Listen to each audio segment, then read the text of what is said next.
कोई ऐसा भी नौजवान है जिसकी जवानी ज़िना के अड्डों पर गुजर रही है। कोई ऐसा भी नौजवान है जिसकी जवानी अपनी आंखों को गलत चीजों को देखने में गुजर रही है। कोई ऐसा भी नौजवान है जिसकी जवानी शराब में, चरस में, गांजे में और नशे में गुजर रही है। कोई ऐसी भी नौजवान लड़की है जिसको अल्लाह ताला ने जवानी की नेमत भी दिया है, खूबसूरत भी बनाया है, और वो अपनी खूबसूरती का गलत इस्तेमाल कर रही है। वो ज़िनाकारी के रास्ते पर जा रही है, वो बदकारी के रास्ते पर जा रही है। कान खोल करके सुन लो मेरे नौजवान भाइयों, मेरी नौजवान बहनों, मेरे प्यारे नौजवान साथियों, इस जवानी की नेमत का अल्लाह ताला हम सबसे हिसाब अलग से लेगा। सारी जिंदगी का हिसाब तो होगा, अलग से क़यामत के दिन जवानी का हिसाब हमें अलग से देना पड़ेगा। अल्लाह के प्यारे नबी फरमाते हैं, ला तज़ूलु क़दमा इब्ने आदम मिन इंद रब्बिही यौमल क़ियामा। क़यामत के दिन कोई इंसान अपनी जगह से हिल नहीं पाएगा जब तक वो 5 सवालों का जवाब न दे दे। अन उम्रिही फीमा अफना। मेरे बंदे, मैंने तुझको 50 साल की, 60 साल की, 70 साल की तुझको जिंदगी दी थी, तूने अपनी जिंदगी को कहां गुजारा? तूने अपना जीवन कहां गुजारा? तेरी 60 साल की जिंदगी कहां गुजरी? तू हिसाब दे। दूसरा सवाल, वअन शबाबिही फीमा अबला। मेरे बंदे, तूने अपनी जवानी को कहां गुजारा? जो 20 साल से लेकर के 40 साल का दौर था, जो ताकत का दौर था, जो एनर्जी का दौर था, मेरे बंदे तूने जवानी के दौर को कहां गुजारा? और तीसरा सवाल, वअन मालिही मिन ऐन इक्तसबहू। तूने माल कहां से कमाया? बिजनेस करके कमाया, नौकरी करके कमाया, मजदूरी करके कमाया, जुआ के जरिए कमाया, सट्टे के जरिए कमाया, ड्रीम 11 के ऊपर तूने गेम खेल के कमाया? तूने किस तरीके से पैसा कमाया? तू अपनी कमाई का हिसाब दे। और चौथा सवाल, वफीमा अनफकहू। तूने माल कहां खर्च किया? और 5वां सवाल, वमाजा अमिला फीमा अलिमा। तूने जो इल्म हासिल किया, तूने कुरान और सुन्नत के बारे में जो सुना, जो जाना, जलसों में गया, तकरीरों में गया, खुतबे जुमा में सुना, तूने जो भी इल्म हासिल किया, उस इल्म के ऊपर तूने अमल कितना किया? तुझे इसका हिसाब देना पड़ेगा। माफ करना मेरे भाइयों, 5 सवाल हैं ये क़यामत के दिन। ये आपके सीमांचल के रहने वाले एक बड़े ही कॉमन और बड़े ही आम आदमी, जिसके पास कोई पढ़ाई लिखाई भी नहीं है, कोई डिग्री भी नहीं है, उसको भी इस सवाल का जवाब देना है। और दिल्ली और मुंबई जैसे बड़े बड़े शहरों में रहने वाला और पढ़ा लिखा और कॉलेजों में और यूनिवर्सिटियों में पढ़ा हुआ इंसान, उसको भी इन 5 सवालों का जवाब देना है। किसी की गर्दन क़यामत के दिन बच नहीं सकती इन 5 सवाल का जवाब दिए। और इसमें जो 5वां सवाल होगा, वमाजा अमिला फीमा अलिमा। तूने जो इल्म हासिल किया, उस इल्म के ऊपर तूने अमल कितना किया? ये सीमांचल के लोगों को इस सवाल का जवाब ज्यादा देना पड़ेगा। अक्टूबर का महीना शुरू हो चुका है, आधा के करीब खत्म भी हो चुका है। नवंबर बाकी है, दिसंबर बाकी है।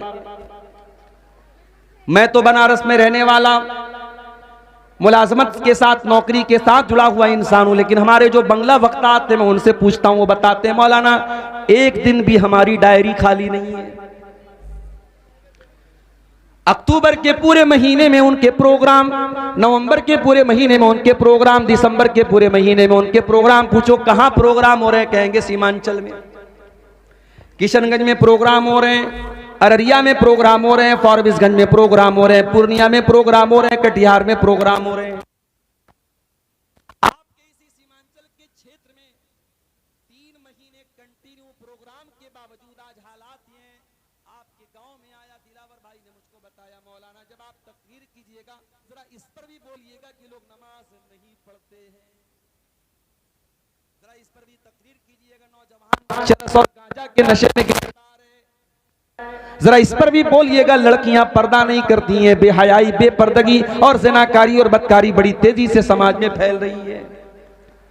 साल के 4-4 महीने कंटिन्यू प्रोग्राम के बावजूद और इंडिया के कोने कोने से उलमा और मुकर्रिरीन को बुलाने के बावजूद अगर सीमांचल के इन छोटे छोटे गांव में अगर नशा पाया जा रहा है, अगर जिना पाया जा रहा है, अगर सूद और सट्टा और लॉटरी पाई जा रही है, मेरे प्यारे साथियों, हमें गौर करने की जरूरत है अपने जलसों के ऊपर, हमें गौर करने की जरूरत है अपने प्रोग्रामों के ऊपर, हमें गौर करने की जरूरत है कि आज इतना बड़ा खर्च करने के बाद और इतने प्रोग्राम करने के बाद समाज आज कहां जा रहा है। आज क्यों दिन ब दिन बुराइयां बढ़ती चली जा रही हैं और दिन ब दिन क्यों नेकियां घटती चली जा रही हैं। वमाजा अमिला फीमा अलिमा, तूने जो इल्म हासिल किया, तूने कोई तकरीर नहीं छोड़ी। ये यूट्यूब चैनल वाले, ये जाहिर है इनके चैनल पर ये तकरीरें जा रही हैं, लाख लाख 2-2 लाख 5-5 लाख व्यू मिल रहे हैं। ये कौन देख रहा है? ये हम और आप देख रहे हैं। यानी तकरीरें सुनने वालों की भी कमी नहीं है, तकरीरें बयान करने वालों की भी कमी नहीं है। इल्म बयान हो रहा है, इल्म आम हो रहा है। अगर कमी है मेरे भाइयों तो उसके ऊपर अमल की कमी है। मेरे प्यारे साथियों, इन जलसों में आने के बावजूद अगर आप बेनमाजी के बेनमाजी रह गए, अगर गांजा और चरस पीने वाला अगर अपने गांजा और चरस को न छोड़ सका, शराब पीने वाला अगर अपने शराब को न छोड़ सका, पर्दा न करने वाली लड़की बेपर्दा ही रह गई, ज़िनाकारी और बदकारी में जो नौजवान मुलव्विस है वो अपने गलत काम से बाज ना आया। मेरे प्यारे नौजवान भाई और बहनों, कल कयामत के दिन इस सवाल का तुम क्या जवाब दोगे, जरा मुझे बता दो। वमाजा अमिला फीमा अलिमा, अल्लाह पूछेगा मेरे बंदे तू जलसों में जाया करता था, तूने मौलाना अब्दुल गफ्फार का कोई जलसा न छोड़ा, तूने बंगला मुकर्रिरीन का कोई प्रोग्राम न छोड़ा, तूने उर्दू की तकरीरें भी सुनी, तूने बंगला की तकरीरें भी सुनी, तेरे मोबाइल का यूट्यूब की हिस्ट्री बता रही है तूने बहुत सारी तकरीरें सुनी। वमाजा अमिला फीमा अलिमा, तूने जो इल्म हासिल किया उस इल्म के ऊपर तूने अमल कितना किया? इस सवाल का जवाब हम क्या देंगे? नौजवानी ये मेरे साथियों बहुत बड़ी नेमत है। और ये बात याद रखो, जो चीज जितनी कीमती होती है इंसान उसकी उतनी ज्यादा कद्र करता है। मैं अक्सर मिसाल देता हूं, 10-12 हजार रुपए का मोबाइल होता है, इंसान कहीं भी रख लेता है, और 50-60 हजार रुपए का आईफोन होता है ना, तो उसको बहुत संभाल के रखता है। अभी मेरी वाइफ के पास आईफोन है, मैं नहीं यूज करता, मैं सफर में रहता हूं। एक बार बिहार के ही एक सफर में ट्रेन में मेरा मोबाइल चोरी हो गया। मैंने तब से कान पकड़ लिए, भाई महंगा मोबाइल मैं नहीं इस्तेमाल करूंगा, नॉर्मल मोबाइल इस्तेमाल करता हूं 10-12 हजार का। वाइफ के पास हमारे आईफोन है, उनको शौक था, मैंने दिला दिया। उसका चार्जर काम करना बंद कर देता है मोबाइल का, आईफोन का। अब वो आईफोन के सर्विस सेंटर में मैं गया, मैंने कहा साहब चार्जर खराब हो गया है, अभी मेरा मोबाइल वारंटी में है, आप दे दीजिए मुझको दूसरा चार्जर। उन्होंने कहा नहीं साहब, अभी तो चार्जर ये बेंगलोर से आएगा, आपको 1 हफ्ता रुकना पड़ेगा। 1 हफ्ता आज के दौर में मोबाइल कौन स्विच ऑफ करके रखेगा। मैं मार्केट में गया, मैंने सोचा दूसरा चार्जर ले लूं। आईफोन का ओरिजिनल चार्जर सिर्फ उसका जो एडाप्टर आता है वो 1500-1600 रुपए का है, उसका जो वायर आता है वो 1500-1600 रुपए का, यानी पूरा चार्जर अगर आप ओरिजिनल चार्जर लेंगे 3000 का चार्जर मिलेगा।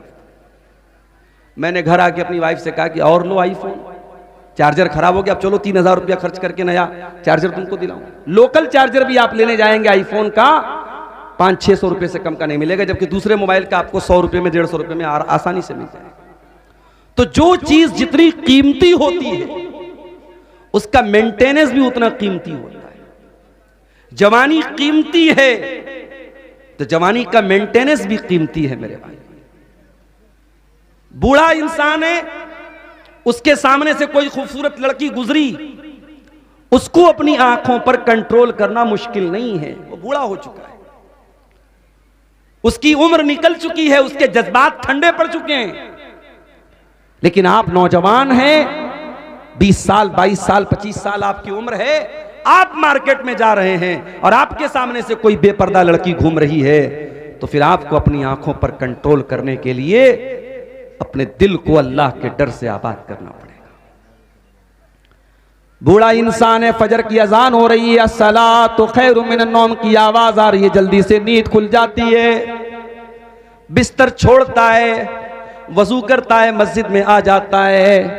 वहीं पर एक नौजवान जो रात को 2-2 बजे तक 3-3 बजे तक मोबाइल में लगा हुआ था, वो फजर के टाइम उसको अपनी नींद को कुर्बान करके मस्जिद में आना बहुत मुश्किल काम है। मगर मेरे प्यारे साथियों, इसी मुश्किल काम की अल्लाह ताला क्या बड़ी वैल्यू है। अल्लाह के प्यारे नबी फरमाते हैं, कल कयामत का दिन होगा, सूरज 1 मील की दूरी पर होगा, लोग गर्मी से बेहाल होंगे, लोग धूप से बेहाल होंगे, लोग पसीने में डूबे हुए होंगे। गर्मी के उस आलम में अल्लाह के नबी फरमाते हैं कि अल्लाह ताला 7 लोगों को अपने अर्श का साया देगा। 7 ऐसे खुश नसीब होंगे जिनको अल्लाह ताला अपने अर्श का साया देगा। वो कौन 7 खुश नसीब होंगे? उसमें एक इंसान वो भी होगा, फरमाया वशाबुन नशा फी इबादतिल्लाह, वो नौजवान जिसकी जवानी अल्लाह ताला की इबादत में गुजरी हो, जिसकी जवानी अल्लाह की इबादत में गुजरी हो, जिसने नमाजों की पाबंदी की हो, जिसने अल्लाह की इबादत की पाबंदी की हो, उस नौजवान को अल्लाह तबारक व तआला क़यामत के दिन जब सूरज 1 मील की दूरी पर होगा, अल्लाह तबारक व तआला उसको अपने अर्श का साया।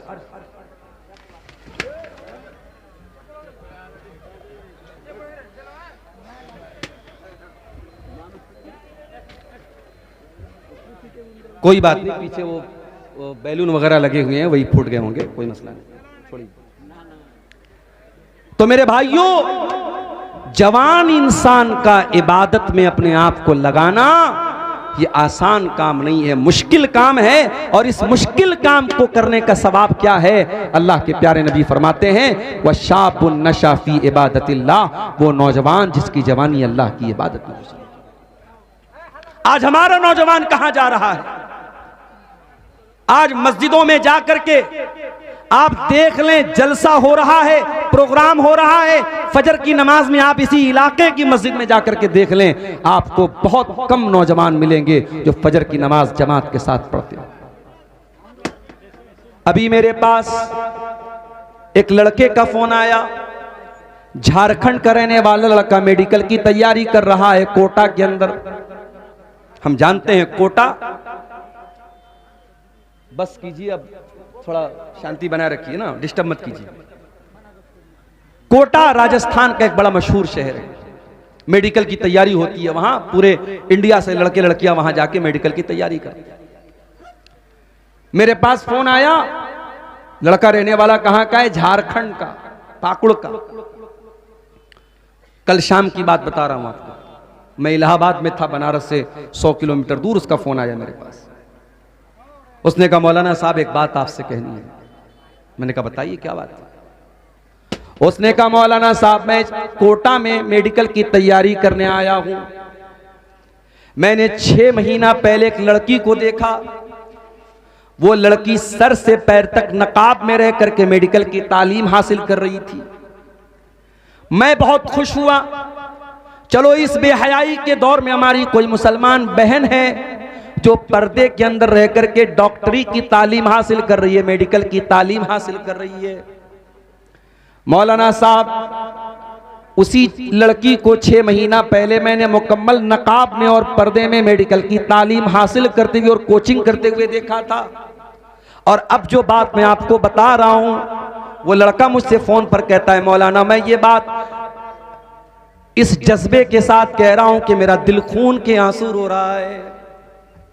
मैं रोते हुए ये बात आपसे कह रहा हूं मौलाना साहब कि वो लड़की जो 6 महीना पहले इस कोटा शहर के अंदर मुकम्मल पर्दे में आई थी, आज वो लड़की अपने पर्दे को उतार करके, अपने नकाब को उतार करके शलवार और कमीज पहने हुए और सर पे दुपट्टा भी है, यानी मालूम हो रहा है कि मुसलमान है। और वो गैर मुस्लिम लड़कों के साथ, उनके साथ घूम रही है, फिर रही है, उनके साथ होटलों में रातें भी गुजार रही है, उनके साथ बदकारियां भी कर रही है। ये मंजर देख करके मौलाना साहब मेरा दिल खून के आंसू हो रहा है। किस तरीके से जो घर से जो लड़की नकाब में निकली थी और यहां आने के बाद भी जो नकाब में रहा करती थी, कितनी खूबसूरती के साथ आज उस लड़की को इतना बेहया और बेगैरत बना दिया गया कि वो मुशरिकों के साथ, वो अल्लाह को न मानने वालों के साथ, वो बुतों के आगे सजदा करने वालों के साथ, वो शर्मगाह की इबादत करने वालों के साथ रंगरलियां मना रही है। मौलाना साहब हमारी गैरत कहां मर गई?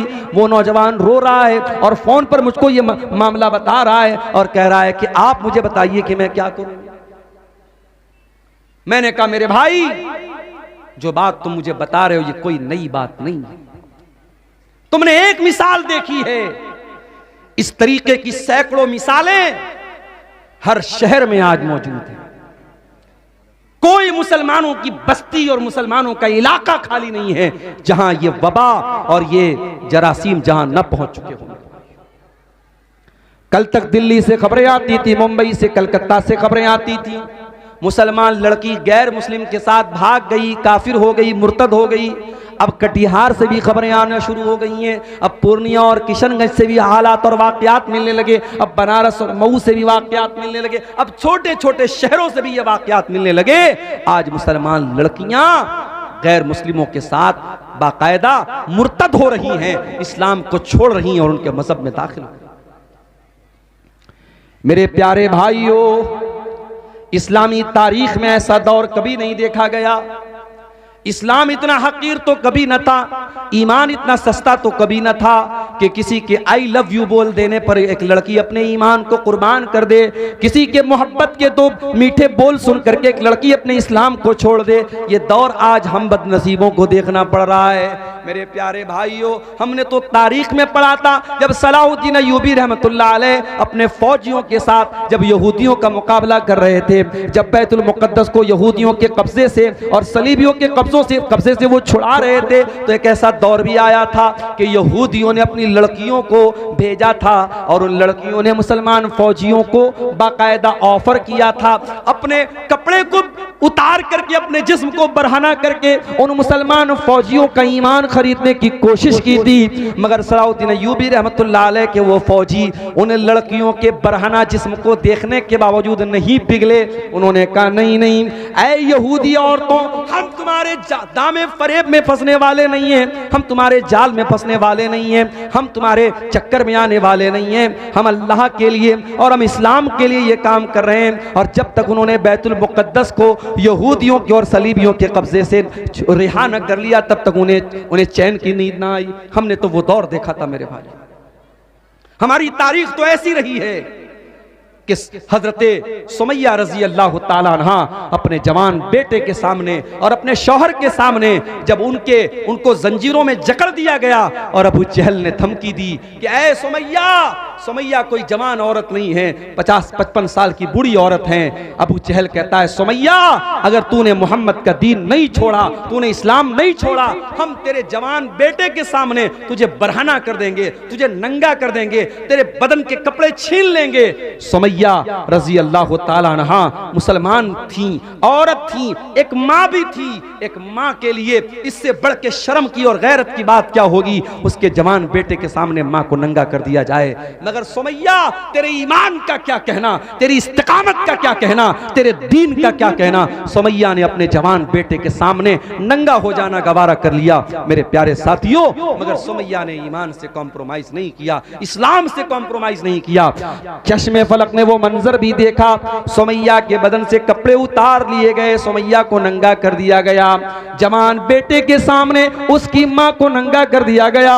बेटे ने अपनी आंखों को झुका लिया, मां बेचारी आंखें बंद करके इस जिल्लत को सह रही है। और इस पर भी अबू जहल ने बस न किया और बर्छी उठा करके उसने बरहना करने के बाद हजरत सुमैया की शर्मगाह के ऊपर बर्छी मार करके उनको शहीद कर दिया।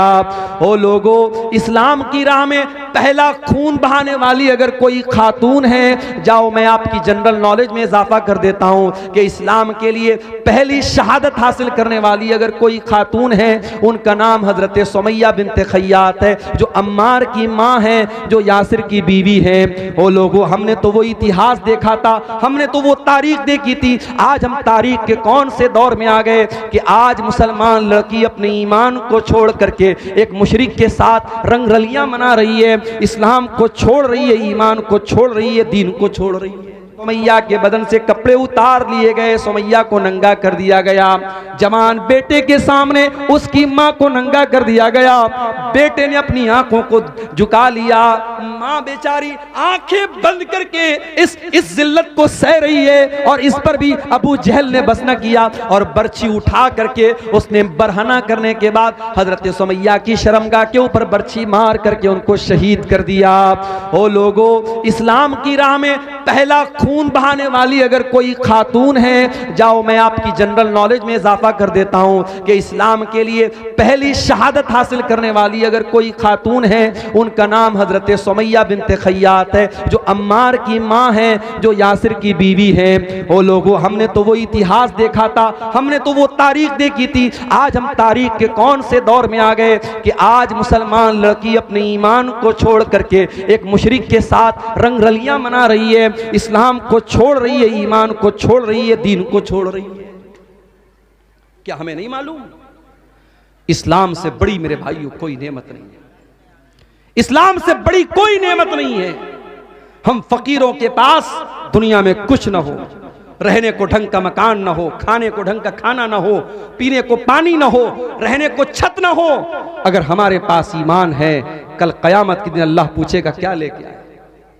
अल्लाह पूछेगा मेरे बंदे, तू दुनिया में तो बड़ी गुर्बत के साथ रहा करता था, एक झोपड़ी में एक झुग्गी में रहा करता था, तेरे पास ज्यादा दौलत भी न थी, तेरे घर में अच्छे खाने भी न बना करते थे, तूने बड़ी परेशानियों की जिंदगी गुजारी है। बंदा कहेगा अल्लाह मैंने सारी परेशानी तो उठा ली, तेरी तौहीद को कभी न खोया, अय अल्लाह तेरे दीन को कभी न खोया। वला तमूतुन्न इल्ला व अंतुम मुस्लिमून पर अय अल्लाह मैं अमल करता रहा, अय अल्लाह मैंने मरते दम तक इस्लाम की हिफाजत की और इस्लाम को लेकर के आज मैं आया हूँ। अय अल्लाह मैंने दुनिया में कभी शिर्क न किया, कभी कुफ्र न किया। जब वो बंदा ईमान को लेकर के जाएगा, अल्लाह तबारक व तआला उसे जन्नत में दाखिल करेगा, और एक दूसरा इंसान आएगा जो बहुत दौलत लेकर के और बहुत पैसा लेकर के आएगा, जमीन भर के सोना लेकर के आएगा।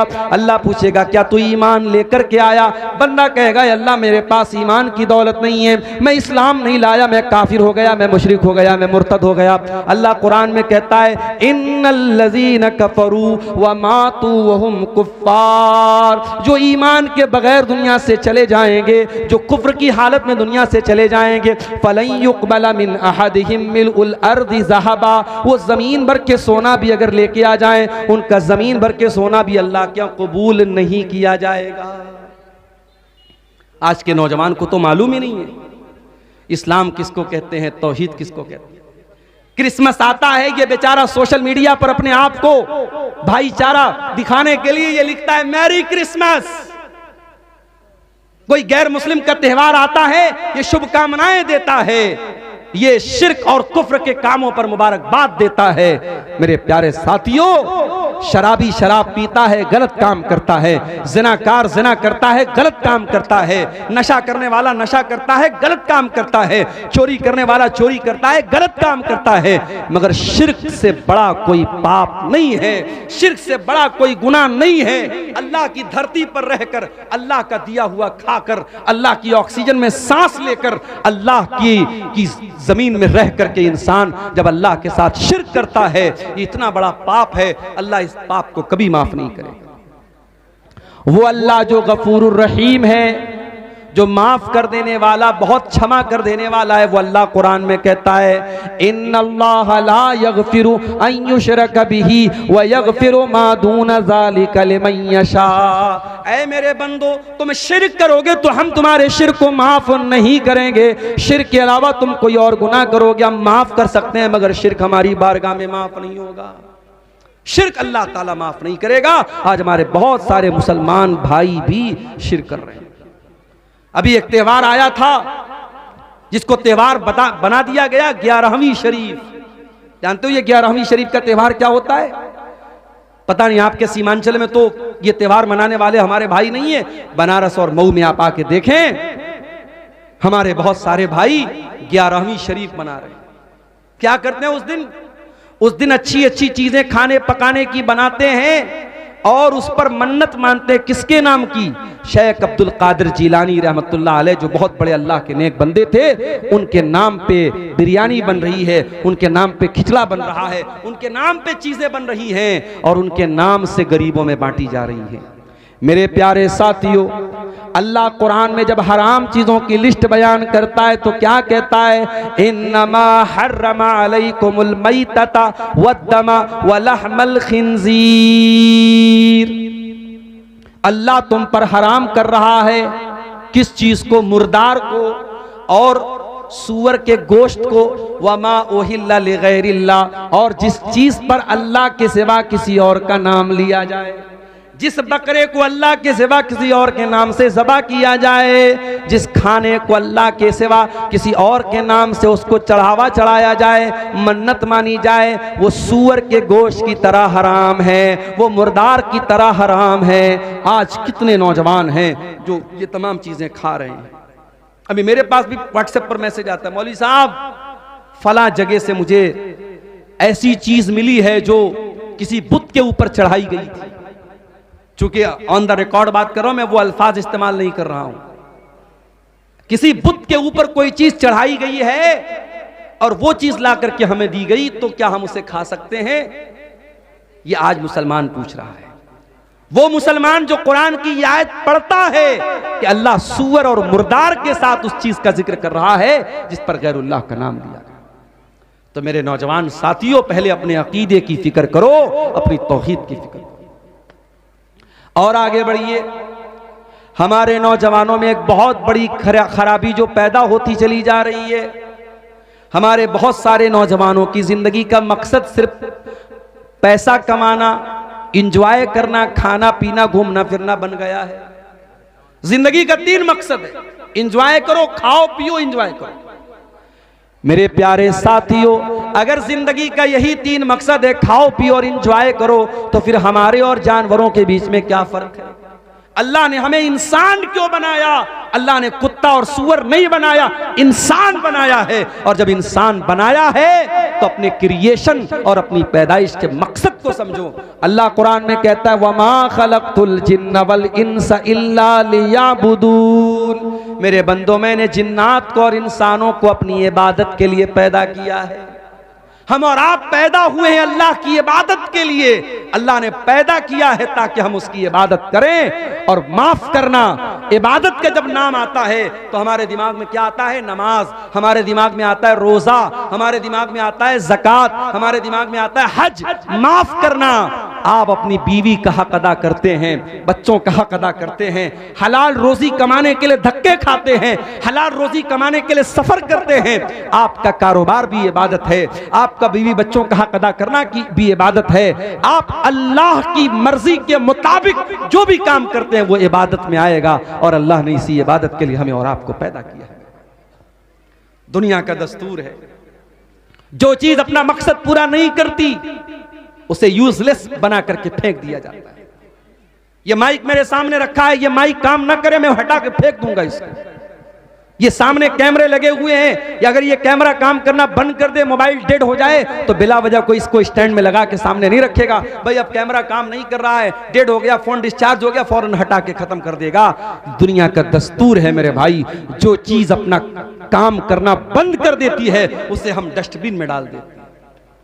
मेरे प्यारे साथियों, अल्लाह तबारक व तआला ने हमको अपनी इबादत के लिए पैदा किया है। अगर ये मकसद हम पूरा नहीं करते हैं तो हम भी यूजलेस हो जाएंगे, हम भी बेकार हो जाएंगे। और आज हम बेकार हो चुके हैं। आज जिसका जी चाहता है हमें आंखें दिखाता है। अभी उत्तर प्रदेश का मामला हमारे सामने मौजूद है। जुल्म करने वाले भी वही हैं और हम मजलूम होने के बावजूद हमें को मारा भी जा रहा है, हमें को सजा भी दी जा रही है। ये हालात क्यों पैदा हो गए मेरे प्यारे साथियों? आज जालिम मजलूम ही को सजा भी दी जा रही है, मजलूम ही के खिलाफ सारी FIR भी दर्ज की जा रही है, और मजलूम ही को जेल के अंदर भरा जा रहा है, और मजलूम ही के घर के ऊपर बुलडोजर चलाया जा रहा है। ये नाइंसाफी और ये बेईमानी मेरे प्यारे साथियों, ये हमें सोचने पर मजबूर करती है कि हम कहां खड़े हैं, हमारा ईमान कहां है, हमारी जिंदगी का मकसद क्या है, हमारी जिंदगी का मकसद क्या है। कुल इन्ना सलाती व नुसुकी व महयाय व ममाती लिल्लाहि रब्बिल आलमीन। ऐ नबी आप कह दीजिए मेरी नमाज और मेरी कुर्बानी, मेरा जीना, मेरा मरना सब अल्लाह के लिए है। हम अल्लाह को राजी करने के लिए इस दुनिया में आए हैं और हमारे प्यारे नबी सल्लल्लाहु अलैहि वसल्लम की जिंदगी हमें यही सबक देती है। मेरे प्यारे साथियों, हमारे नबी ने कभी दुनिया के ऐशो आराम के पीछे आप नहीं भागे हैं। आपने बड़ी सादा, बड़ी सिंपल, बड़ी साधारण जिंदगी आपने गुजारी है और आपकी फैमिली ने भी गुजारी है। हजरत उमर फारूक रजी अल्लाह तआला अन्हु एक मर्तबा अल्लाह के नबी से मिलने के लिए आते हैं। नबी के कमरे में आते हैं। नबी का कमरा कोई संगे मरमर नहीं बिछाए, कोई मार्बल नहीं बिछाए, कोई डेकोरेशन नहीं लगाए, कोई घर में टाइल्स नहीं लगे हुए हैं। छोटा सा कमरा है, मिट्टी का फर्श है, खजूर के तने का पिलर है और खजूरों का छप्पर है। छोटा सा कमरा अल्लाह के नबी का है। हजरत उमर आते हैं, एक चटाई पर अल्लाह के नबी लेटे हुए हैं। एक लकड़ी का छोटा सा प्याला किनारे रखा हुआ है, थोड़ी सी जौ रखी हुई है, एक छोटा सा मशकेज़ा चमड़े का बर्तन जिसमें पानी भरा जाता है वो रखा हुआ है। ये नबी के कमरे का फर्नीचर है, ये नबी के कमरे का सामान है, ये नबी की प्रॉपर्टी है। हजरत उमर फारूक की आंखों से आंसू आ जाते हैं। हजरत उमर फारूक कहते हैं, अय अल्लाह के नबी, कैसर और किसरा तो बड़े आराम से अपने अपने महलों में रहते हैं। अय अल्लाह के नबी, रूम का बादशाह तो अपने महलों में आराम से रहता है, ईरान का बादशाह तो अपने महल में आराम से रहता है, और आप अल्लाह के नबी होकर के इतनी सिंपल लाइफ गुजार रहे हैं, इतनी सादा लाइफ गुजार रहे हैं। अल्लाह के नबी फरमाते हैं, यब्नल खत्ताब, ऐ उमर इब्ने खत्ताब, अमा तरज़ा अन तकून लहुमुद दुनिया व तकून लना अल आखिरा। ऐ उमर, क्या तुम ये पसंद नहीं करोगे कि कैसर व किसरा को दुनिया मिल जाए और तुम्हारे नबी को आखिरत की नेमतें मिल जाएं?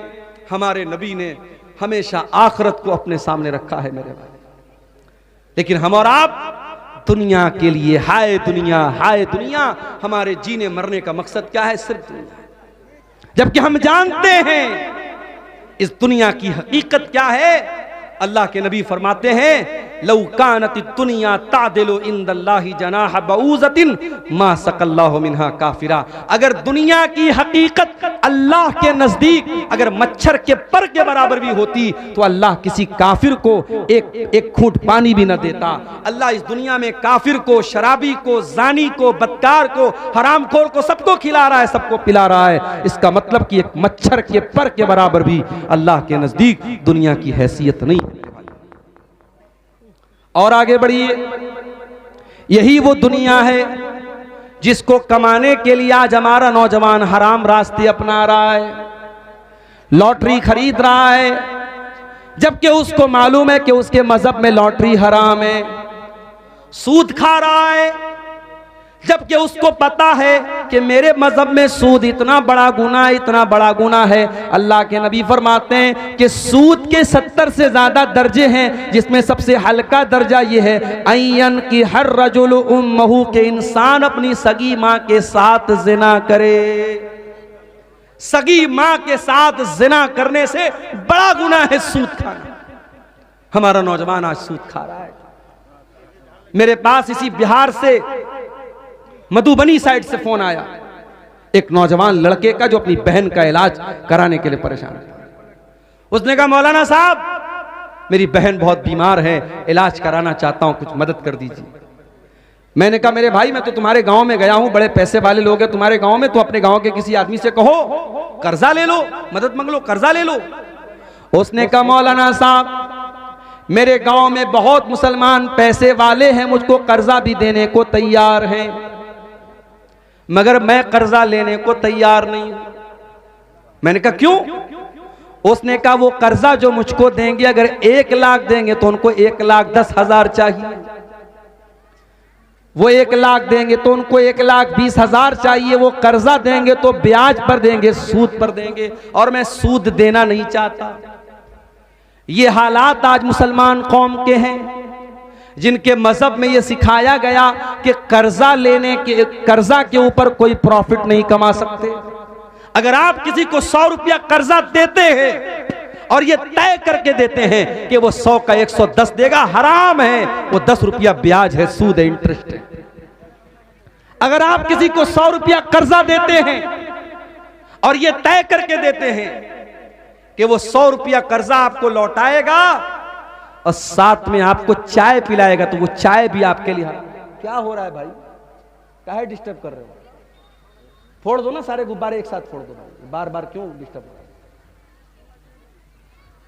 अगर 100 रुपया आपने किसी को कर्जा दिया और उस 100 रुपये के कर्जे पर अगर आपने सामने वाले से चाय भी अगर मांग ली तो ये चाय भी आपके लिए हराम है। मसला नोट करो। कर्जे पर आप प्रॉफिट नहीं कमा सकते। प्रॉफिट कमाना है, बिजनेस करो, पार्टनरशिप करो, पैसा लगा के। कर्जा दिया है, कर्जा मदद के लिए दिया जाता है, कर्जा कमाने के लिए दिया जाता है। इस्लाम में कर्जे के ऊपर आप प्रॉफिट नहीं कमा सकते। इमाम अबू हनीफा रहमतुल्लाह अलैह बहुत बड़े इमाम गुजरे हैं। उन्होंने एक आदमी को कर्जा दिया, एक टर्म तय हो गई कि 6 महीने में वो कर्जा लौटा देगा। 6 महीना गुजर गया, वो कर्जा नहीं लौटा रहा है।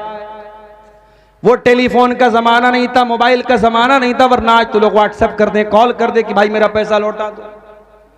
इमाम साहब उस कर्जदार के घर गए अपना पैसा मांगने के लिए, अपना पैसा लेने के लिए। इमाम साहब उस आदमी के दरवाजे पर गए। गर्मी का मौसम है, धूप निकली हुई है और उस इंसान के आंगन में, उसके घर के आंगन में एक पेड़ है, एक दरख्त है। इमाम साहब दरवाजे पर खड़े हैं। वो इंसान दरवाजा खोलता है, देखता है कि मेरे दौर के बहुत बड़े इमाम अबू हनीफा रहमतुल्लाह अलैह मेरे दरवाजे पर खड़े हैं, मुझसे कर्जा मांगने के लिए आए हैं। मुझे जो कर्जा दिया तो वापस मांगने के लिए आए हैं।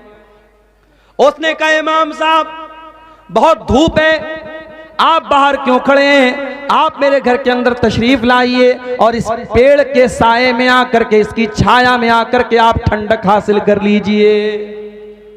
ओ लोगो, तुम तो हलाल और हराम की परवाह भी नहीं करते, तुम तो सूद और ब्याज की परवाह भी नहीं करते। तुम्हारे असलाफ कैसे थे जरा गौर करो।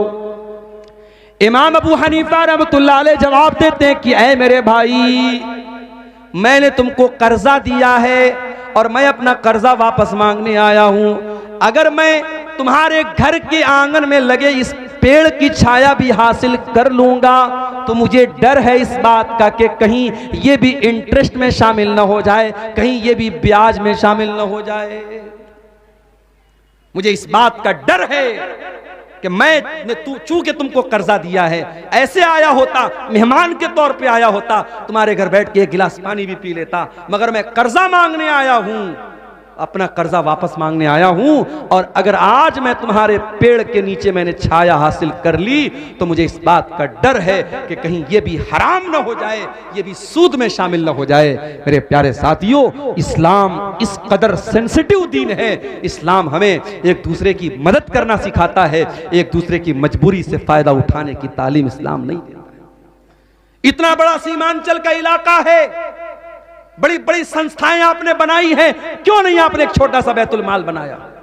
छोटे छोटे व्यापारी जो 10,000 15,000 रुपया कर्जा लेकर के एक छोटा मोटा कारोबार शुरू कर सकते हैं, 15,000 20,000 रुपया वो बैंक से जाकर के लोन लेते हैं। और जब बैंक से लोन लेते हैं तो हर महीना वो जब उसकी किस्तें चुकाते हैं तो वो पैसा उसमें ब्याज के साथ देते हैं। मेरे प्यारे साथियों, आज पूरी कौम ब्याज और सूद के दलदल में धंसती चली जा रही है और कौम में जो पैसे वाले लोग हैं उन्हें जर्रा बराबर शर्म और गैरत नहीं आती कि कौम के उन गरीबों को हम इस दलदल से निकाल दें बगैर किसी इंटरेस्ट के और बगैर किसी प्रॉफिट के।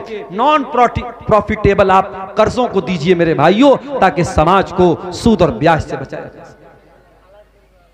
लॉटरी खेली जा रही है, 5 रुपए की लॉटरी लगा करके 5 लाख रुपए का सपना देखा जा रहा है। इस्लाम में हराम है।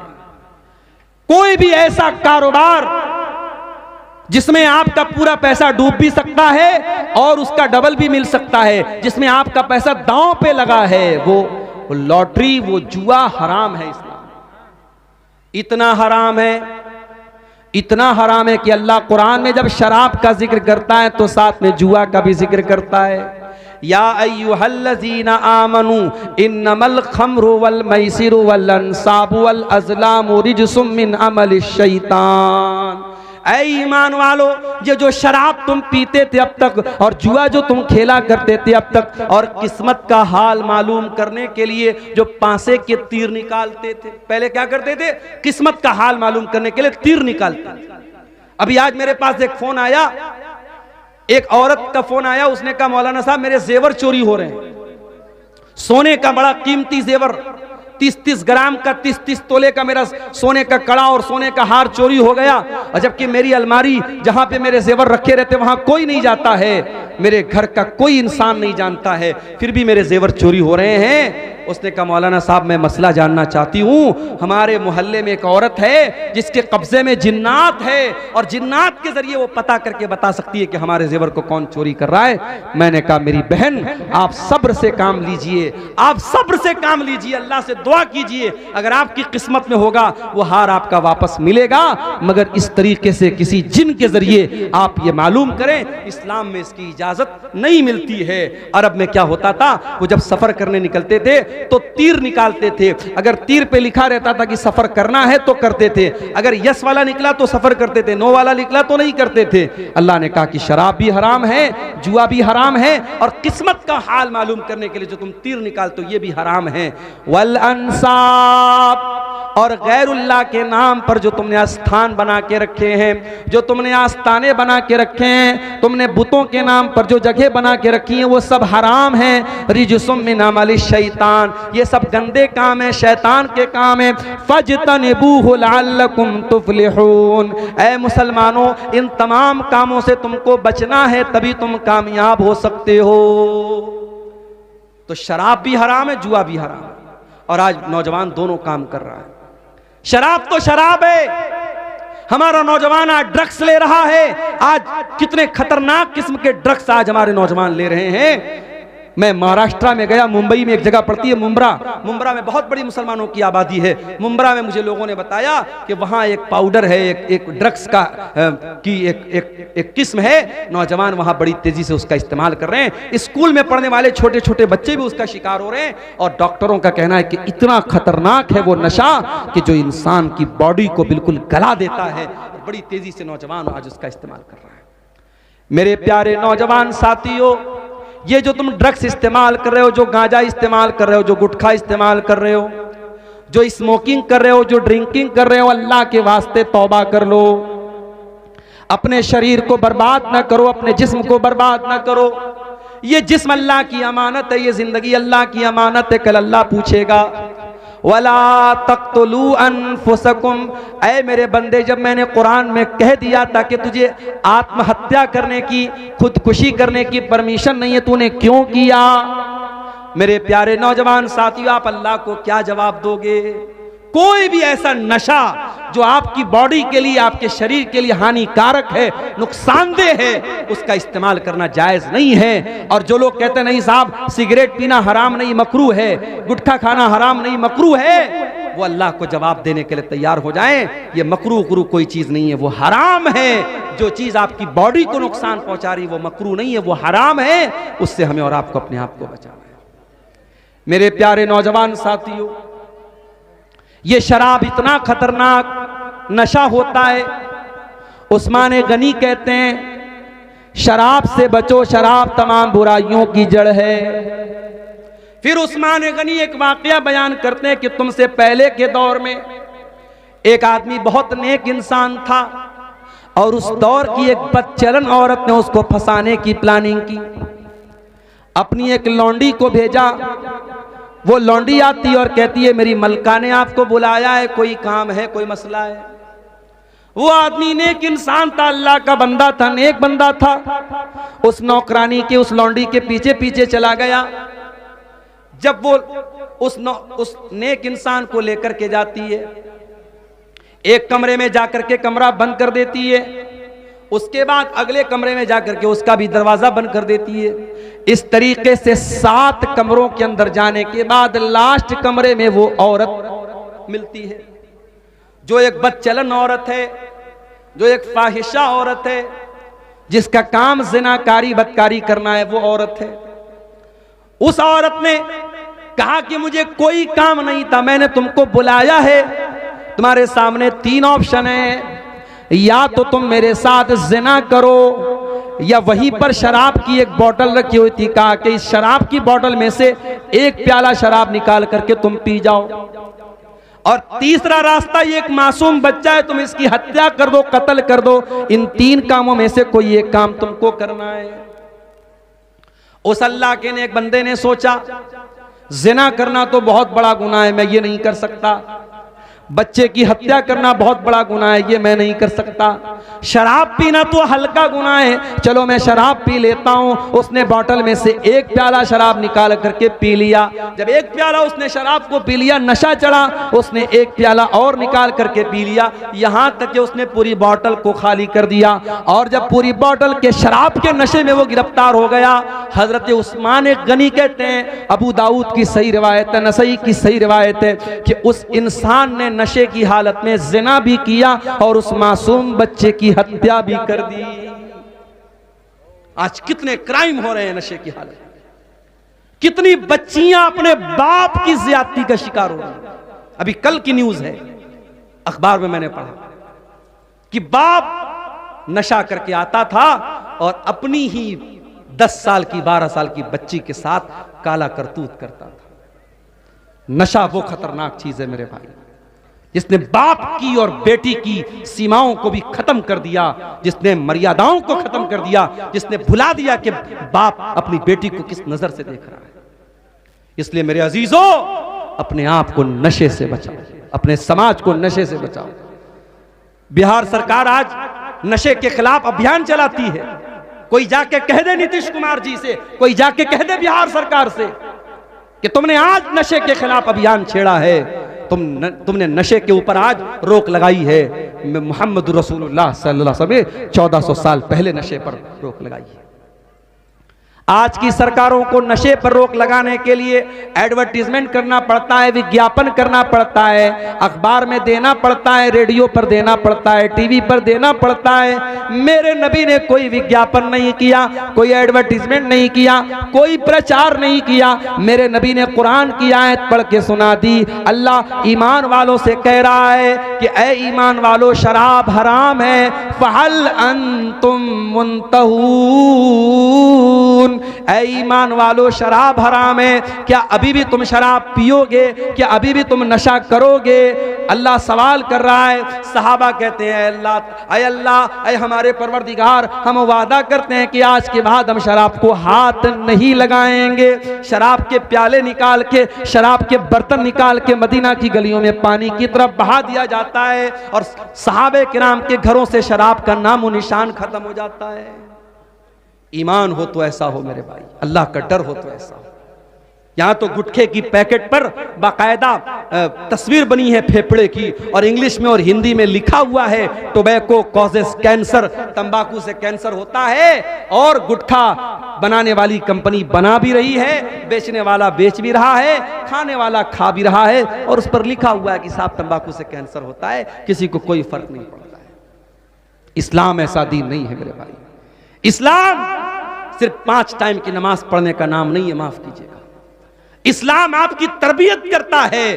अगर आप एक सच्चे मुसलमान हैं तो आपका कैरेक्टर कैसा है, आपका किरदार कैसा है, आप अपनी बीवी के लिए शौहर कैसे हैं, आप अपने बच्चों के लिए बाप कैसे हैं, आप समाज के लिए इंसान कैसे हैं, इस्लाम ये सारी चीजें भी तय करता है। अगर आप नमाजी तो बन गए मगर अपनी बीवी के लिए अच्छे शौहर नहीं है, अपने बच्चों के लिए अच्छे बाप नहीं है, अपने पड़ोसी के लिए अच्छे पड़ोसी नहीं है, आपकी जात से समाज को तकलीफ पहुंच रही है, आपकी जात से पड़ोसी को तकलीफ पहुंच रही है, आप लोगों का जीना हराम कर रहे हैं, तो माफ कीजिएगा, ये इस्लाम की तालीम नहीं है, ये मोहम्मद रसूलुल्लाह की तालीम नहीं है। मेरे नौजवान साथियों, आज इन चीजों का जायजा लेने की जरूरत है। अपनी माँ बहनों से भी कहना चाहूंगा, अपनी जिम्मेदारियों को समझो। आज मुसलमान औरत दुनिया के लिए बहुत बड़ा चैलेंज बन चुकी है। डॉक्टर जाकिर नायक साहब हमारे पड़ोसी मुल्क में गए, एक न्यूज एंकर ने जो उनसे बातचीत कर रही थी, बेपर्दा उनके सामने बैठी हुई थी। डॉक्टर जाकिर नायक साहब ने कहा कि अगर कोई खूबसूरत औरत मेकअप करके सज संवर करके किसी मर्द के सामने आधा घंटा बैठी है और मर्द के दिल में कोई हलचल नहीं हो रही है, मर्द को कोई फर्क नहीं पड़ रहा है, तो उस मर्द को जाकर के अपना इलाज कराना चाहिए। इतना कह दिया डॉक्टर जाकिर नायक। हालांकि मैं एक बात और बोल दूं, डॉक्टर जाकिर नायक साहब जब से इंडिया से गए हैं, पहले यहां थे, अहले हदीस उलमा के साथ रहते थे। उनकी जो टीम थी उसमें ज्यादातर अहले हदीस उलमा थे।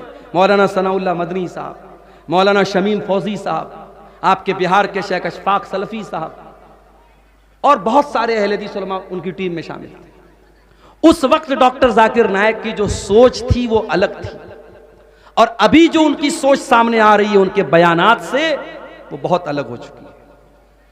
अब वो अहले हदीसों को भी एक फिरका कहते हैं। उनसे पूछा जाता है कि आपके आइडियल कौन है, किसी एक भी अहले हदीस आलिम का नाम नहीं लेते, उन उलमा का नाम लेते हैं जिनके अकीदे में, मनहज में खराबी पाई जा रही है।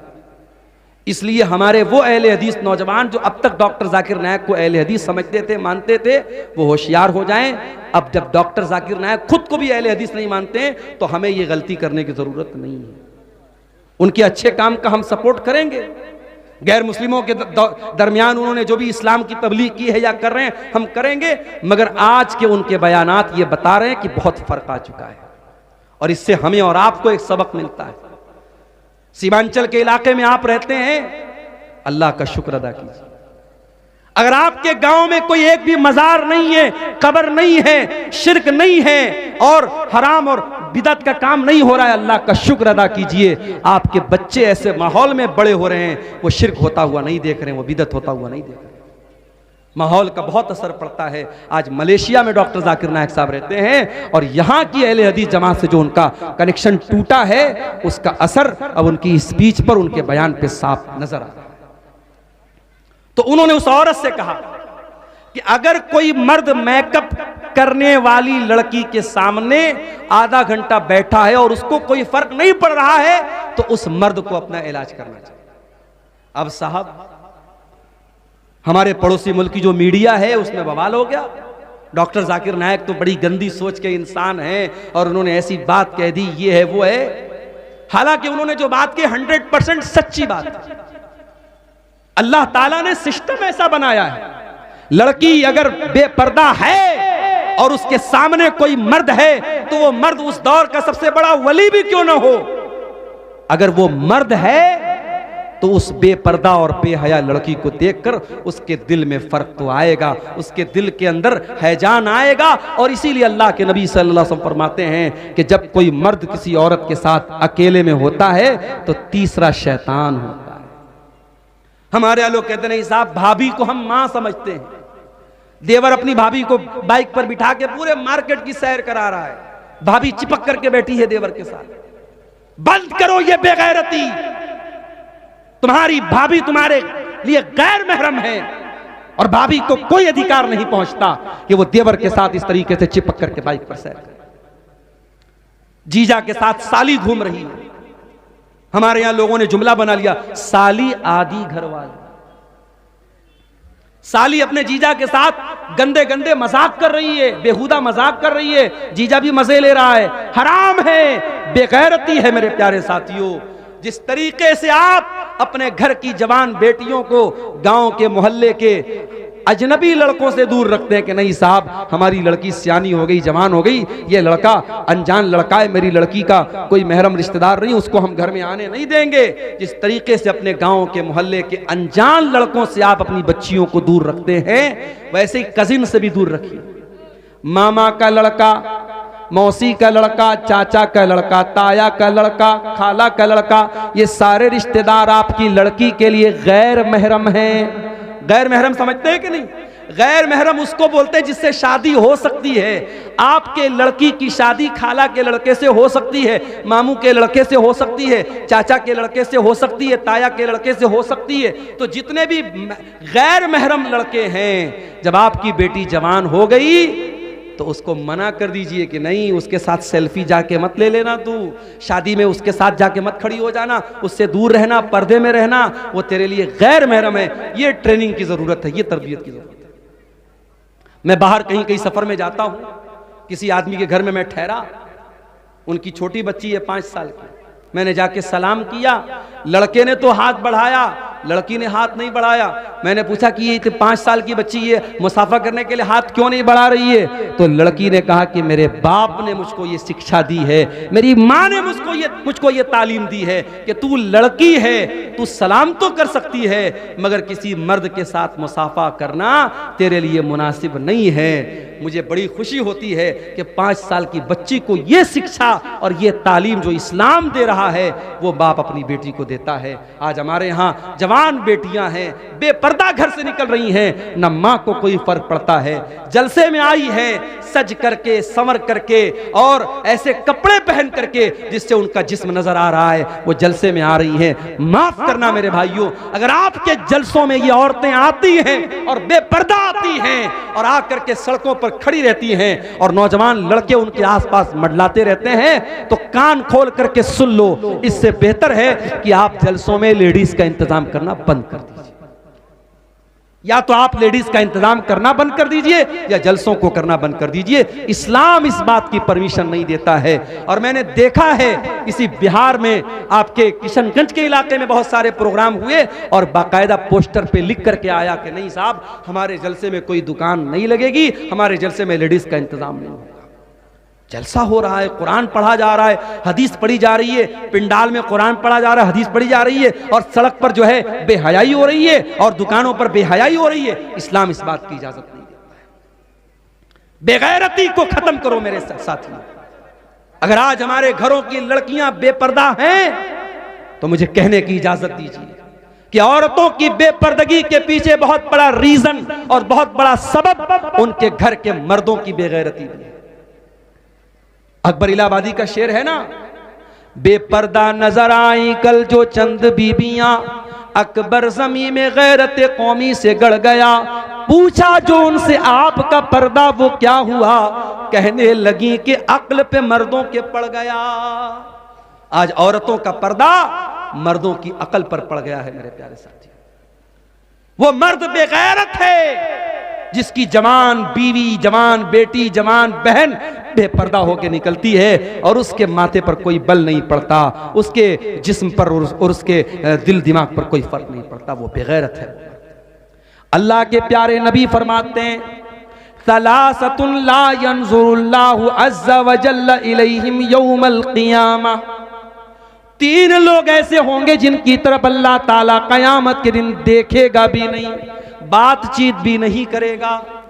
नंबर 1, अल-आक़ु लिवालिदैहि, अपने माँ बाप से रिश्ता तोड़ने वाला, रिश्ता काटने वाला। माँ बाप गलत हो सकते हैं, माँ बाप के फैसले गलत हो सकते हैं, माँ बाप की बातों से आपका दिल भी दुख सकता है, माँ बाप की कोई बात गलत भी हो सकती है, मगर आपको इस बात की परमिशन नहीं है कि आप अपने माँ बाप से अपना रिश्ता तोड़ लें और माँ बाप के साथ आप गलत सलूक करें। इस्लाम इस बात की इजाजत नहीं देता है। ठीक है, माँ बाप गलत करेंगे, वो अपना अंजाम अल्लाह के यहाँ भुगतेंगे। इसी कटिहार के इलाके में एक नौजवान मेरे पास आया था, उसने कहा था, मौलाना साहब वालिदैन पर आपने बहुत तकरीर की है, बहुत बयान किया है, कभी मौका मिले तो इस पर भी बयान कीजिए कि आज बहुत सारे वालिदैन ऐसे हैं जो औलाद के साथ नाइंसाफी करते हैं। एक बेटे को जमीन दे दी, जायदाद दे दी, पैसा दे दिया, एक बेटा बेचारा परेशान है और बाप उससे रिश्ता तोड़ के बैठा है। दो अलग अलग आंखों से बाप अपने बच्चों को देख रहा है, नाइंसाफी कर रहा है। कभी इस पर भी तकरीर कीजिएगा। और मुझे याद है, मैंने फेसबुक पर उस वक्त एक तहरीर लिखी थी और मैंने लिखा था कि समाज में सिर्फ ऐसा ही केस नहीं मिलता है कि माँ बाप की आंखों में औलाद की वजह से आंसू आते हो, समाज में ऐसा केस भी मिलता है जब औलाद की आंखों में माँ बाप की वजह से आंसू आते। लेकिन मेरे भाइयों, अगर माँ बाप गलत भी हैं, आपको रिश्ता तोड़ने की और रिश्ता काटने की इजाजत नहीं है। आप अपनी तरफ से भलाई करते रहिए, हुस्न सलूक करते रहिए। अल-आक़ु लिवालिदैहि, अपने माँ बाप से रिश्ता तोड़ने वाला कयामत के दिन अल्लाह की नजर रहमत से दूर रहेगा। नंबर 2, वल्मरअतुल मुतरज्जिला, मर्दों की कॉपी करने वाली औरत, जो मर्दों की नकल करती है वो औरत भी कयामत के दिन अल्लाह की नजर रहमत से दूर रहेगी। नंबर 3 वद्दयूस, और वो बेगैरत मर्द अल्लज़ी युक़िर्रु फ़ी आलिहिल खुबुस, जिसके घर में बेहयाई हो रही है, जिसके घर में गंदा काम हो रहा है और उसको कोई फर्क नहीं पड़ रहा है, वो अपने घर में बेहयाई को होने दे रहा है, बेगैरती को होने दे रहा है, उस दयूस इंसान को भी अल्लाह ताला कयामत के दिन नहीं देखेगा। दयूस मत बनो मेरे भाइयों, दयूस मत बनाओ अपने परिवारों को, अपने घर की औरतों को इस्लामी पर्दे की तालीम दो, अपने घर में महरम और गैर महरम का फर्क रखो, और घर की औरतें जब घर से निकलें तो इस बात का लिहाज रखो कि वो इस्लाम की शिक्षा और इस्लाम की तालीमात को फॉलो करते हुए घर से निकले। तो ये नौजवानों के अंदर ये बिगाड़ आज हम देख रहे हैं मेरे प्यारे साथी। और एक आखिरी चीज हम नौजवानों के अंदर ये चीज भी बड़ी तेजी से देख रहे हैं, और वो चीज क्या है? वो चीज है उलमा से दूर होना। कल तक जो काम हम उलमा से लेते थे वो आज हम मोबाइल से लेने लगे।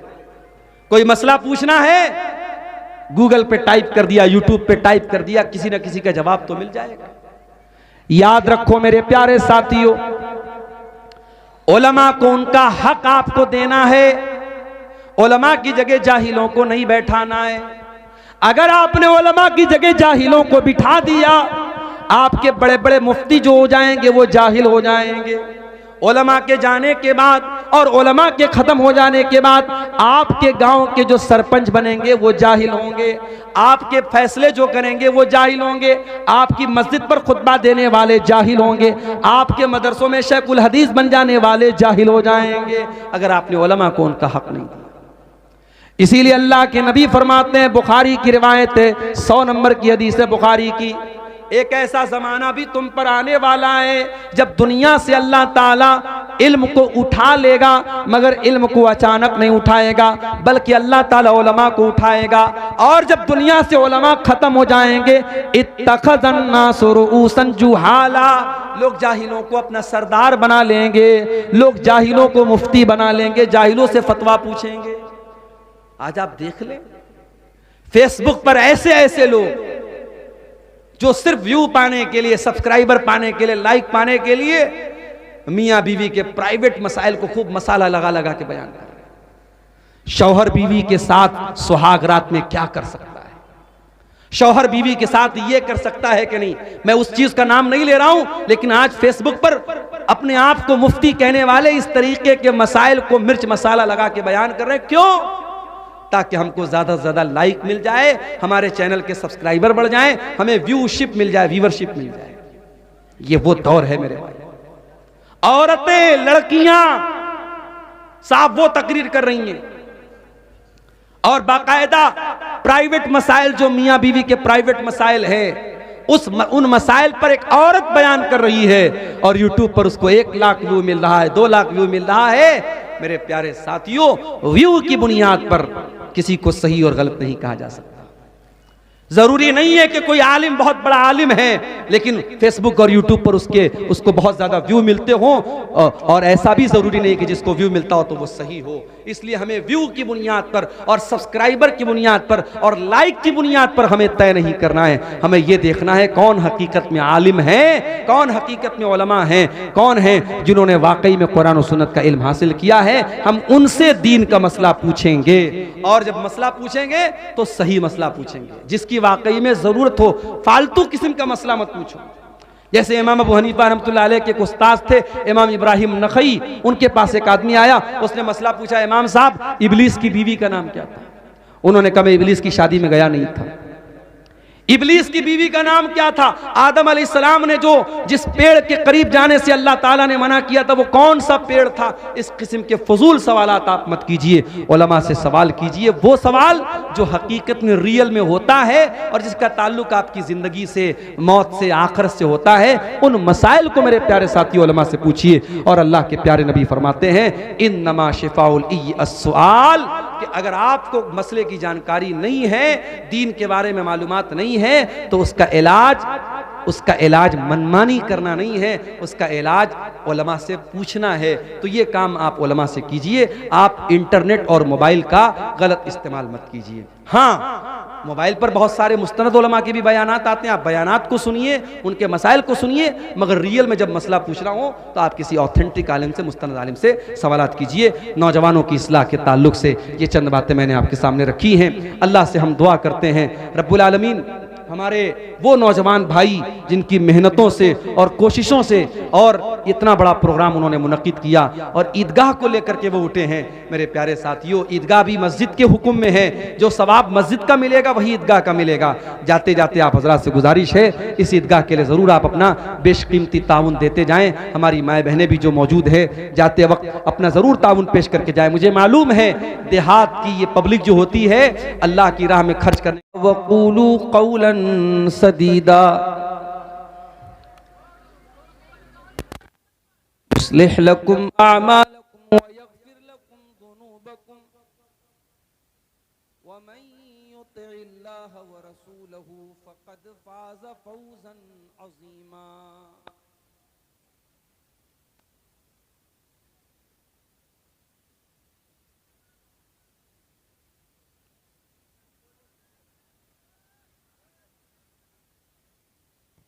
बाबू, जलसा सुनने की चीज है, देखने की चीज नहीं है, इसलिए थोड़ा सा सब्र कर लीजिए बाबू, थोड़ा सा सब्र कर लीजिए, खल्फ सार न मचाइए। अम्मा बादु फ़इन्न खैरल हदीस किताबुल्लाह व खैरल हदी हदी मुहम्मदिन सल्लल्लाहु अलैहि वसल्लम व शर्रल उमूरि मुहदसातुहा व कुल्ल मुहदसतिन बिदअह व कुल्ल बिदअतिन ज़लालह व कुल्ल ज़लालतिन फिन्नार। अऊज़ु बिल्लाहि मिनश शैतानिर रजीम। बिस्मिल्लाहिर रहमानिर रहीम। अल्लाहुल्लज़ी खलक़कुम मिन दुअफ़िन सुम्मा जअल मिन बअदि दुअफ़िन क़ुव्वह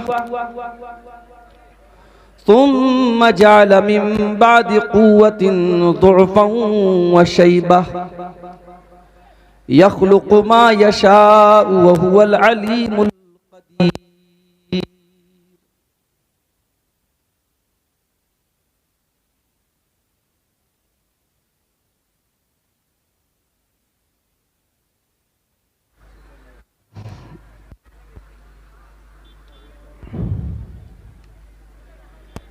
इलाही तेरी चौखट पर भिखारी बन के आया हूँ। इलाही तेरी चौखट पे भिखारी बन के आया हूँ। सरापा फ़क़्र हूँ, इज्ज़ो नदामत बन के आया हूँ। भिखारी वो के जिसके पास झोली है न प्याला है। भिखारी वो जिसे हिर्सो हवस ने मार डाला है। मताए दीनो दानिश नफ्स के हाथों से लुटवा कर सुकूने कल्ब की दौलत हवस की भेंट चढ़वा कर लुटा कर सारी पूंजी गफलतो इस यहाँ की दलदल में सहारा लेने आया हूँ तेरे काबे के आंचल में। गुनाहों की लिपट से कायनाते कल्ब अफसुरदा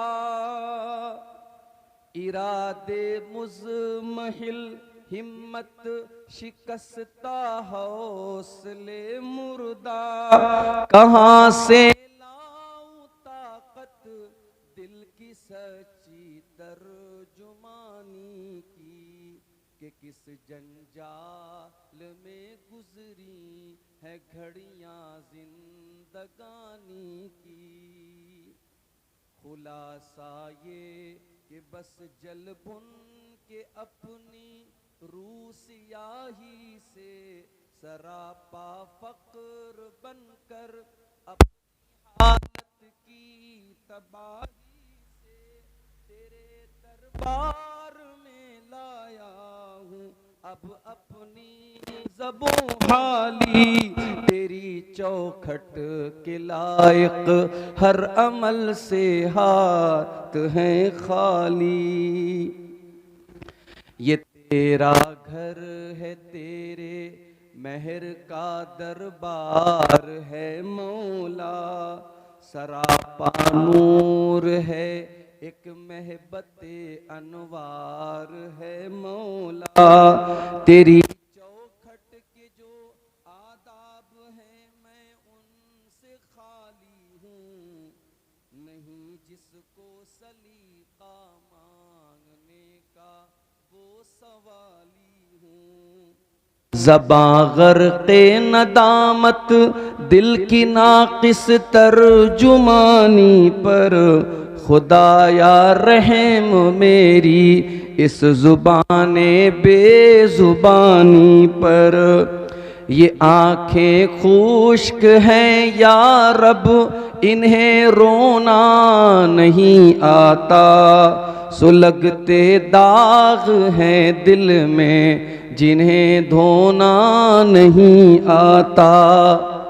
इलाही तेरी चौखट पर भिखारी बन के आया हूँ, सरापा फ़क्र हूँ इज्ज़ो नदामत बन के आया हूँ, सरापा फ़क्र हूँ इज्ज़ो नदामत बन के आया हूँ। सदर मोहतरम, स्टेज के ऊपर जलवा अफरोज मोहतरम उलमाए किराम, इलाके के मुअज़्ज़ज़ हजरात, मोहतरम बुजुर्गों, नौजवान साथियों, माँ और बहनों, प्यारे बच्चों, सीमांचल के इलाके में जलसे और प्रोग्राम आमतौर से अक्टूबर, नवंबर और थोड़े बहुत दिसंबर के महीने में होते हैं। इस एतबार से जलसों के इस सीजन का आपके इस इलाके में आज का ये प्रोग्राम मेरे लिए पहला प्रोग्राम। मैं जब अभी किशनगंज से आपके बीच में आया, आपके गांव के एक नौजवान आलिम दीन मौलाना दिलावर हुसैन आलियावी साहब, जिन्होंने इस प्रोग्राम की तारीख मुझसे ली थी, मैंने उनसे पूछा कि बंगला ज़बान थोड़ी बहुत मुझे आती है, मैंने ऐसे मजाक में उनसे पूछा कि आमी के कोकुन टाइम दिबेन, तो उन्होंने कहा कि एकुन दिबे देबो। मैं घबरा गया, मैंने कहा अभी 11 बज रहे हैं। उन्होंने कहा शेख अभी शबनम बहुत गिर रही है, बहुत सारे लोग प्रोग्राम में जिनको किसी ने ये बता दिया कि आप नहीं आ रहे हैं वो वापस जा रहे हैं प्रोग्राम में, आपका जाना अभी जरूरी है। मैं बहुत लंबा सफर करके आया था, खाना वगैरह भी नहीं खाया था, लेकिन जब ये सुना कि पब्लिक जाने लगी है और बाहर निकला तो देखा कई गाड़ियां वापस भी जा रही हैं, तो मैंने कहा चलो भाई खाना वाना बाद में खाएंगे, पहले चल के प्रोग्राम पे। लेकिन पिंडाल के नीचे अभी भी अल्लाह के फजलो करम से हमारी माएँ बहनें भी बहुत अच्छी तादाद में मौजूद हैं और हमारे भाई और बुजुर्ग भी बहुत अच्छी तादाद में मौजूद हैं। हम ये भी जानते हैं कि आज का ये प्रोग्राम, जैसा कि मुझे बताया गया कि ईदगाह की जमीन के ताल्लुक से या उसकी तामीर के ताल्लुक से है।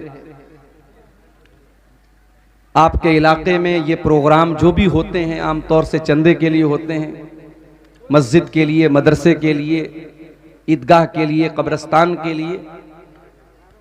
मैं चंदे वाला मौलवी और मुकर्रिर नहीं हूँ।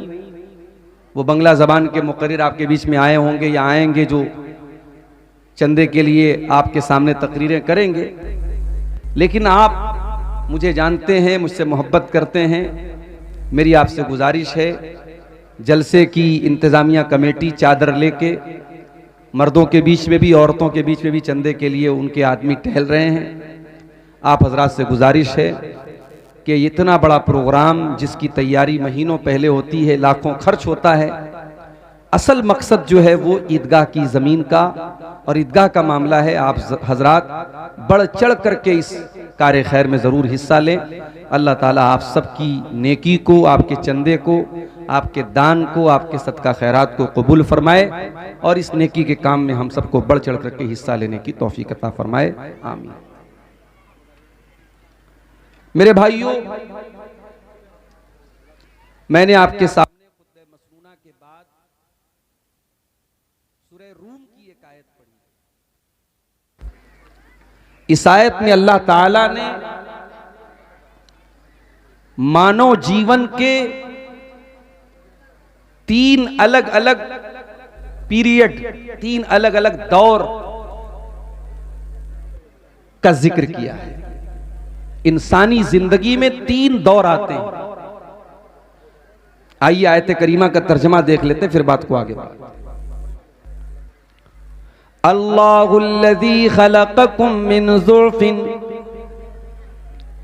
अल्लाह तबारक व तआला ने तुमको कमजोर बनाया। तुम पैदा हुए मां के पेट से कमजोर, 6 महीने के थे तो तब भी कमजोर, साल भर के थे तो तब भी कमजोर। इतने कमजोर तुम्हें बात करना भी नहीं आता था। तुम खाना मांगते थे तो रोने लगते थे, तुम पानी मांगते थे तो रोने लगते थे, बुखार आता था तो रोने लगते थे, पेट में दर्द होता था तब भी रोने लगते थे। 6 महीने का, 1 साल का बच्चा अपने बाप को कहने का उसके पास एक ही मीडियम है, वो रोने लगता है, इतना कमजोर होता है। धीरे धीरे वो बच्चा बड़ा होने लगता है और जैसे जैसे वो बड़ा होने लगता है वैसे वैसे उसके अंदर ताकत आने लगती है। पहले वो घुटनों के बल चलने लगता है, दीवार के सहारे खड़ा होने लगता है, चलने लगता है। फिर वो वक्त आता है कि माँ बाप उंगली पकड़ करके उसको चलाना सिखाते हैं। फिर एक वक्त ऐसा आता है, वही लड़का, वही लड़की जो माँ बाप की उंगली पकड़ के चला करता था, जब वो जवान हो जाता है, 15-16 साल का हो जाता है, 18 साल का लड़का या लड़की हो जाते हैं, जब वो जवान हो जाते हैं तो इतनी तेजी से जिंदगी की गाड़ी उनकी चलने लगती है कि फिर वो किसी के रोकने से भी नहीं रुकते। अल्लाह ने फरमाया, अल्लाहुल्लज़ी खलक़कुम मिन ज़ुअफ़िन सुम्मा जअल मिन बादि ज़ुअफ़िन क़ुव्वा, अल्लाह ने तुमको कमजोर बनाया और कमजोरी के बाद, बचपन के बाद फिर अल्लाह ने तुमको ताकतवर बनाया, जवान बनाया। तुम 16 साल के, 18 साल के, 20 साल के हो गए, तुम्हारे अंदर ताकत आ गई, एनर्जी आ गई, शक्ति आ गई। लेकिन जिस तरीके से सुबह जब सूरज निकलता है, सूरज जब सुबह को निकलता है तो सूरज की गर्मी में कमी होती है, सूरज की तपिश में कमी होती है। लेकिन सूरज जैसे जैसे आसमान के बीच में पहुंचता है और दोपहर का टाइम होता है तो सूरज अपने पूरे शबाब पर आ जाता है।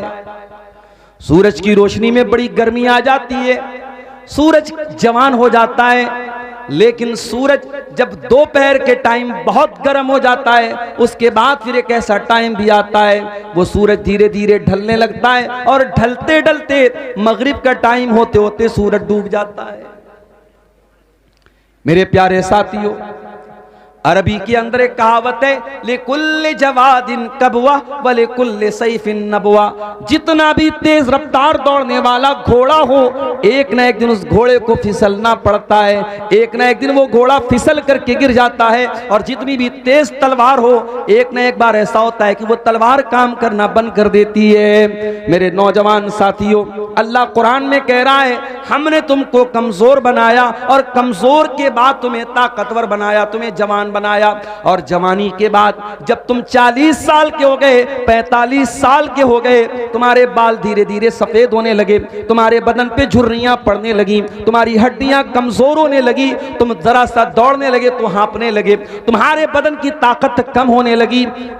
इस बात का संकेत आ गया, इस बात की अलामत बन गई कि अब तुम्हारी जवानी का पीरियड खत्म होने लगा, अब तुम बुढ़ापे में दाखिल हो गए। अल्लाहुल्लज़ी खलक़कुम मिन ज़ुअफ़, अल्लाह ने तुमको कमजोर बनाया, सुम्मा जअल मिन बादि ज़ुअफ़िन क़ुव्वतन, फिर कमजोरी के बाद जवान बनाया, सुम्मा जअल मिन बादि क़ुव्वतिन ज़ुअफ़न व शैबा, और फिर ताकत के बाद अल्लाह ने तुमको दोबारा फिर कमजोर बनाया, फिर बूढ़ा बनाया। पता ये चला इंसान के जीवन में 3 दौर आते हैं, एक बचपन का दौर, एक जवानी का दौर, एक बुढ़ापे का दौर। अल्लाह ने बचपन को भी कमजोरी का दौर कहा, अल्लाह ने बुढ़ापे को भी कमजोरी का दौर कहा, बीच में ताकत का एक ही दौर है मेरे साथियों, वो जवानी का दौर है। ये जवानी का दौर अल्लाह ताला ने आपको ताकत का दौर दिया है। इस जवानी में आप जो कर सकते हैं वो बुढ़ापे में नहीं कर सकते, वो बचपन में नहीं कर सकते। इस जवानी में आपके अंदर जो ताकत और जो एनर्जी है वो 50 साल के होने के बाद भी आपको नहीं मिलने वाली, और 10 साल के बच्चे के अंदर भी वो ताकत नहीं मिलने वाली। ये ताकत का जमाना है, ये एनर्जी और शक्ति और पावर का जमाना है। लेकिन जवानी का ये दौर, हमें से बहुत बड़ी तादाद ऐसी है जो जवानी के इस दौर का मिसयूज कर रही है, इसका गलत इस्तेमाल कर रही है, इसका नाजायज इस्तेमाल कर रही है।